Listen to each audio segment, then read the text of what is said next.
ನಮಸ್ಕಾರ. ಬನ್ನಿ, ಇವತ್ತು ನಾವು ಜೀನ್ ಎಡಿಟಿಂಗ್ ಲೋಕದಲ್ಲಿ ಒಂದು ದೊಡ್ಡ ಕ್ರಾಂತಿಯನ್ನೇ ತರಬಲ್ಲ ಹೊಸ ತಂತ್ರಜ್ಞಾನದ ಬಗ್ಗೆ ಚರ್ಚಿಸೋಣ. ಇದು ಆನುವಂಶಿಕ ಕಾಯಿಲೆಗಳ ಚಿಕಿತ್ಸೆಯನ್ನೇ ಪೂರ್ತಿಯಾಗಿ ಬದಲಾಯಿಸೋ ಶಕ್ತಿ ಹೊಂದಿದೆ. ಈ ಇಡೀ ಕಥೆ ಶುರುವಾಗೋದು ನಮ್ಮೆಲ್ಲರ ಜೀವದ ಮೂಲ ಅಂಶವಾದ ಆರ್ಎನ್ಎಯಿಂದ. ಈ ವಿಶ್ಲೇಷಣೆಯಲ್ಲಿ ನಾವು 5 ಮುಖ್ಯ ಭಾಗಗಳನ್ನು ನೋಡೋಣ. ಆರ್ಎನ್ಎಯ ಮೂಲಭೂತ ವಿಷಯಗಳಿಂದ ಶುರುಮಾಡಿ ಈ ತಂತ್ರಜ್ಞಾನದಿಂದ ಏಳುವ ಸಂಕೀರ್ಣ ನೈತಿಕ ಪ್ರಶ್ನೆಗಳವರೆಗೆ ಈ ರಚನೆ ನಮಗೆ ವಿಷಯವನ್ನು ಸ್ಪಷ್ಟವಾಗಿ ಅರ್ಥ ಮಾಡಿಕೊಳ್ಳಲು ಸಹಾಯ ಮಾಡುತ್ತೆ. ಸರಿ, ಹಾಗಾದ್ರೆ ನಮ್ಮ ಮೊದಲನೇ ಭಾಗಕ್ಕೆ ಹೋಗೋಣ. ಈ ಹೊಸ ತಂತ್ರಜ್ಞಾನದ ಬಗ್ಗೆ ತಿಳಿದುಕೊಳ್ಳುವ ಮೊದಲು ಅದರ ಅಡಿಪಾಯವಾಗಿರುವ ಆರ್ಎನ್ಎ ಅನ್ನೋ ಪ್ರಮುಖ ಅಣುವಿನ ಬಗ್ಗೆ ಬೇಗನೆ ಒಮ್ಮೆ ತಿಳಿದುಕೊಳ್ಳೋಣ. ಹಾಗಾದ್ರೆ ಈ ಆರ್ಎನ್ಎ ಅಂದ್ರೆ ಏನು? ತುಂಬಾನೇ ಸರಳವಾಗಿ ಹೇಳೋದಾದ್ರೆ, ಡಿಎನ್ಎ ನಮ್ಮ ದೇಹದ ಮಾಸ್ಟರ್ ಬ್ಲೂಪ್ರಿಂಟ್ ಇದ್ದಾಗೆ. ಆದರೆ ಆರ್ಎನ್ಎ ಆ ಬ್ಲೂಪ್ರಿಂಟ್ನಿಂದ ಒಂದು ನಿರ್ದಿಷ್ಟ ಕೆಲಸಕ್ಕಾಗಿ ತೆಗೆದ ವರ್ಕಿಂಗ್ ಕಾಪಿ. ಈ ಸೂಚನೆಗಳನ್ನ ಜೀವಕೋಶದ ಪ್ರೋಟೀನ್ ತಯಾರಿಕಾ ಯಂತ್ರಗಳಿಗೆ ತಲುಪಿಸೋ ಪ್ರಮುಖ ಸಂದೇಶವಾಹಕನೇ ಈ ಆರ್ಎನ್ಎ. ಇಲ್ಲಿರೋ ಟೇಬಲ್ ಡಿಎನ್ಎ ಮತ್ತು ಆರ್ಎನ್ಎ ನಡುವಿನ ಮುಖ್ಯ ವ್ಯತ್ಯಾಸಗಳನ್ನು ತೋರಿಸುತ್ತೆ. ನೋಡಿ, ಡಿಎನ್ಎ 2 ಎಳೆಗಳನ್ನು ಹೊಂದಿದ್ರೆ ಆರ್ಎನ್ಎ ಸಾಮಾನ್ಯವಾಗಿ ಒಂದೇ ಎಳೆಯನ್ನು ಹೊಂದಿರುತ್ತೆ. ರಾಸಾಯನಿಕವಾಗಿ ಕೂಡ ಕೆಲವು ವ್ಯತ್ಯಾಸಗಳಿವೆ. ಆರ್ಎನ್ಎಯಲ್ಲಿ ಥೈಮಿನ್ ಅನ್ನೋ ಬೇಸ್ ಬದಲಿಗೆ ಯುರಾಸಿಲ್ ಇರುತ್ತೆ. ಈ ಚಿಕ್ಕಪುಟ್ಟ ವ್ಯತ್ಯಾಸಗಳೇ ಅವುಗಳ ಬೇರೆ ಬೇರೆ ಕೆಲಸಗಳಿಗೆ ಮೂಲ ಕಾರಣ. 3 ಮುಖ್ಯ ಆರ್ಎನ್ಎ ಪ್ರಕಾರಗಳಲ್ಲಿ ಮೊದಲನೆಯದು ಮೆಸೆಂಜರ್ ಆರ್ಎನ್ಎ ಅಥವಾ ಎಂಆರ್ಎನ್ಎ. ಇದನ್ನ ನಮ್ಮ ಜೀವಕೋಶದ ಒಬ್ಬ ಪೋಸ್ಟ್ಮ್ಯಾನ್ ಅಂತ ಅನ್ಕೋಬೋದು. ಇದು ಡಿಎನ್ಎಯಲ್ಲಿರೋ ಆನುವಂಶಿಕ ಸಂಕೇತವನ್ನ ಕಾಪಿ ಮಾಡಿಕೊಂಡು ಪ್ರೋಟೀನ್ ತಯಾರಿಸೋ ರೈಬೋಸೋಮ್ಗಳಿಗೆ ಸಂದೇಶವನ್ನ ತಲುಪಿಸುತ್ತೆ. ಮುಂದೆ ಬರೋದು ರೈಬೋಸೋಮಲ್ ಆರ್ಎನ್ಎ ಅಂದ್ರೆ ಆರ್ಆರ್ಎನ್ಎ. ಇದೇ ನೋಡಿ ನಮ್ಮ ಜೀವಕೋಶದ ನಿಜವಾದ ಪ್ರೋಟೀನ್ ಫ್ಯಾಕ್ಟರಿ, ಅಂದ್ರೆ ರೈಬೋಸೋಮ್ನ ಮುಖ್ಯ ಭಾಗ. ಇಲ್ಲೇ ಎಂಆರ್ಎನ್ಎ ತಂದಿರೋ ಸಂದೇಶವನ್ನ ಓದಿ ಅಮೈನೋ ಆಸಿಡ್ಗಳನ್ನ ಒಂದುಕೊಂಡು ಜೋಡಿಸಿ ಪ್ರೋಟೀನ್ ತಯಾರಾಗತ್ತೆ. ಮತ್ತು ಕೊನೆಯದಾಗಿ ಟ್ರಾನ್ಸ್ಫರ್ ಆರ್ಎನ್ಎ ಅಂದ್ರೆ ಟಿಆರ್ಎನ್ಎ. ಇದು ಈ ಇಡೀ ಪ್ರಕ್ರಿಯೆಯ ಭಾಷಾಂತರಕಾರ ಇದ್ದ ಹಾಗೆ. ಇದು ಎಂಆರ್ಎನ್ಎ ಮೇಲಿರುವ 3 ಅಕ್ಷರದ ಜೆನೆಟಿಕ್ ಕೋಡನ್ನು ಓದಿ ಅದಕ್ಕೆ ಸರಿಹೊಂದುವ ಅಮೈನೋ ಆಸಿಡ್ ಅನ್ನು ಫ್ಯಾಕ್ಟರಿಗೆ ಅಂದ್ರೆ ರೈಬೋಸೋಮ್ಗೆ ತಂದುಕೊಡುತ್ತೆ. ಇವತ್ತು ನಾವು ಚರ್ಚಿಸ್ತಿರುವ ಪಿಇಆರ್ಟಿ ತಂತ್ರಜ್ಞಾನದಲ್ಲಿ ಈ ಟಿಆರ್ಎನ್ಎ ಪಾತ್ರವೇ ಎಲ್ಲಕ್ಕಿಂತ ಮುಖ್ಯ. ಸರಿ, ಈಗ ನಮಗೆ ಆರ್ಎನ್ಎಯ ಮೂಲಭೂತ ಅಂಶಗಳ ಬಗ್ಗೆ ಒಂದು ಸ್ಪಷ್ಟ ಚಿತ್ರಣ ಸಿಕ್ಕಿದೆ. ಹಾಗಾದ್ರೆ ಈ ಹೊಸ ತಂತ್ರಜ್ಞಾನ ಬಗೆಹರಿಸೋ ಪ್ರಯತ್ನಿಸ್ತಿರೋ ಸಮಸ್ಯೆ ಏನು? ಅದನ್ನ ನಾನ್ಸೆನ್ಸ್ ಮ್ಯೂಟೇಷನ್ ಅಂತ ಕರೀತಾರೆ. ಈ ಸಮಸ್ಯೆ ಅಷ್ಟು ಸಣ್ಣದೇನಲ್ಲ. ಗಮನಿಸಿ, ನಮಗೆ ಗೊತ್ತಿರೋ ಎಲ್ಲಾ ಆನುವಂಶಿಕ ಕಾಯಿಲೆಗಳಿಗೆ ಕಾರಣ ಆಗಿರೋ ಬದಲಾವಣೆಗಳಲ್ಲಿ ಸುಮಾರು ಕಾಲ್ಭಾಗದಷ್ಟು ಇದೇ ಒಂದೇ ರೀತಿಯ ನಾನ್ಸೆನ್ಸ್ ಮ್ಯೂಟೇಷನ್ನಿಂದ ಆಗುತ್ತೆ. ಅಂದ್ರೆ ಜೀವಕೋಶದ ಪ್ರೊಡಕ್ಷನ್ ಲೈನಲ್ಲಿ ಇದ್ದಕ್ಕಿದ್ದಂತೆ ಒಂದು ಸ್ಟಾಪ್ ಸಿಗ್ನಲ್ ಬಂದ ಹಾಗೆ. ಈ ಚಿತ್ರ ನೋಡಿ, ಇದು ಹೇಗೆ ಕೆಲಸ ಮಾಡುತ್ತೆ ಅಂತ ಸ್ಪಷ್ಟವಾಗಿ ಅರ್ಥ ಆಗುತ್ತೆ. ನಾನ್ಸೆನ್ಸ್ ಮ್ಯೂಟೇಷನ್ ಅಂದ್ರೆ ಪ್ರೋಟೀನ್ ತಯಾರಿಸೋ ಸೂಚನೆಗಳ ಮಧ್ಯದಲ್ಲಿ ಒಂದು ಸ್ಟಾಪ್ ಸೈನ್ ಬಂದ ಹಾಗೆ. ಇದರಿಂದ ರೈಬೋಸೋಮ್ ಪ್ರೋಟೀನನ್ನು ಪೂರ್ತಿಯಾಗಿ ತಯಾರಿಸೋ ಬದಲು ಅರ್ಧದಲ್ಲೇ ನಿಲ್ಲಿಸ್ಬಿಡುತ್ತೆ. ಪರಿಣಾಮವಾಗಿ ಒಂದು ಅಪೂರ್ಣ ಮತ್ತು ಕೆಲಸಕ್ಕೆ ಬಾರದ ಪ್ರೋಟೀನ್ ತಯಾರಾಗುತ್ತೆ.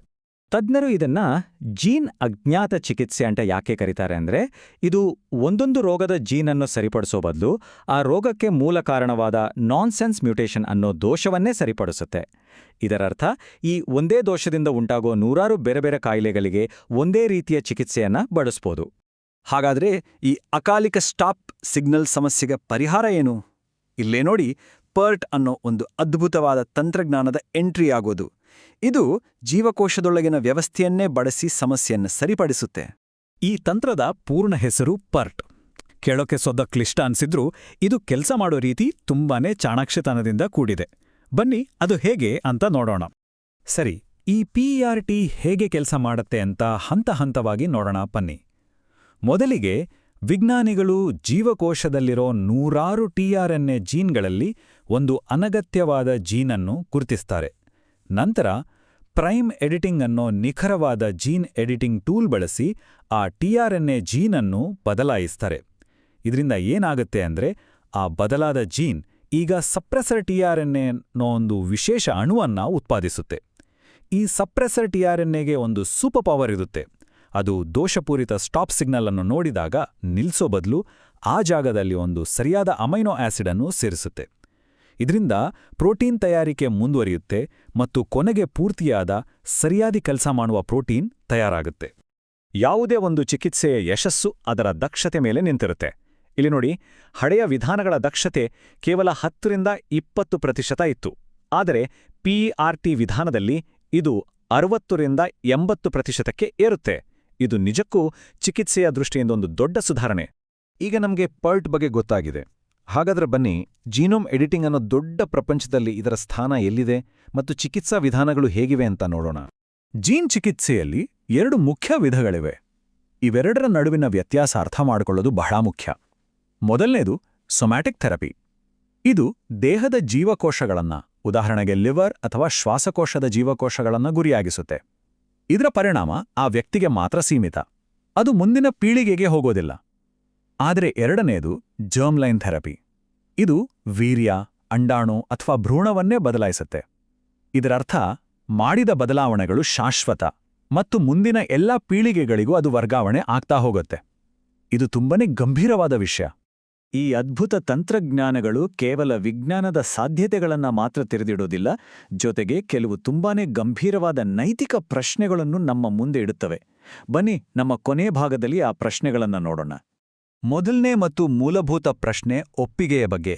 ಒಂದು ಮಗು ಹುಟ್ಟೋಕ್ಕೂ ಮುಂಚೆ ಅದರ ಪರವಾಗಿ ಅದರ ಜೀನ್ಗಳನ್ನ ಬದಲಾಯಿಸೋ ನಿರ್ಧಾರ ತಗೊಳ್ಳೋದು ಸರಿನಾ? ಅದರ ಅನುಮತಿಯನ್ನು ಪಡೆಯಲು ಸಾಧ್ಯವೇ ಇಲ್ಲದಿರುವಾಗ ಪೋಷಕರ ಒಪ್ಪಿಗೆ ಸಾಕೆ? ಇದು ಒಂದು ದೊಡ್ಡ ನೈತಿಕ ಸಂದಿಗ್ಧತೆ. ಇನ್ನು ಎರಡೇ ಪ್ರಶ್ನೆ ಸಮಾನತೆಯ ಬಗ್ಗೆ. ಒಂದು ವೇಳೆ ಈ ಚಿಕಿತ್ಸೆಗಳು ತುಂಬಾನೇ ದುಬಾರಿಯಾಗಿ ಬರೀ ಶ್ರೀಮಂತರಿಗೆ ಮಾತ್ರ ಸಿಕ್ಕರೆ ಏನಾಗಬಹುದು? ಸಮಾಜದಲ್ಲಿ ಆನುವಂಶಿಕವಾಗಿ ಬಲಾಢ್ಯರು ಮತ್ತು ದುರ್ಬಲರು ಅನ್ನೋ ಹೊಸ ತರತಮ ಸೃಷ್ಟಿಯಾಗ್ಬೋದಾ? ಇಲ್ಲಿ ಚಿಕಿತ್ಸೆಗೂ ಮತ್ತು ಸಾಮರ್ಥ್ಯ ವೃದ್ಧಿಗೂ ನಡುವೆ ಒಂದು ತಿಳಿವಾದ ಗೆರೆ ಇದೆ. ಕಾಯಿಲೆ ವಾಸಿ ಮಾಡೋದು ಒಂದು ಕಡೆ, ಆದರೆ ಎತ್ತರ, ಬುದ್ಧಿಶಕ್ತಿ ಅಥವಾ ಕ್ರೀಡಾ ಸಾಮರ್ಥ್ಯವನ್ನ ಹೆಚ್ಚಿಸ್ಕೊಳ್ಳೋಕ್ಕೆ ಇದನ್ನ ಬಳಸೋದು ಎಷ್ಟರ ಮಟ್ಟಿಗೆ ಸರಿ? ಈ ಗಡಿಯನ್ನ ನಾವು ಎಲ್ಲಿ ಎಳಿಬೇಕು? ಬಹುಶಃ ಎಲ್ಲಕ್ಕಿಂತ ದೊಡ್ಡ ಮತ್ತು ಗಂಭೀರವಾದ ಪ್ರಶ್ನೆ ಇದು. ಮಾನವ ಜನಾಂಗದ ವಂಶವಾಹಿ ಸರಪಳಿಯಲ್ಲೇ ಶಾಶ್ವತವಾದ ಬದಲಾವಣೆಗಳನ್ನು ಮಾಡುವ ಹಕ್ಕು ನಮಗಿದೆಯಾ?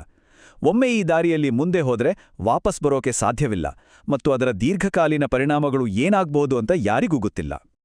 ಕೊನೆಯದಾಗಿ, ಈ ತಂತ್ರಜ್ಞಾನ ನಮ್ಮನ್ನ ಒಂದು ಮೂಲಭೂತ ಪ್ರಶ್ನೆಯ ಮುಂದೆ ತಂದು ನಿಲ್ಲಿಸುತ್ತೆ.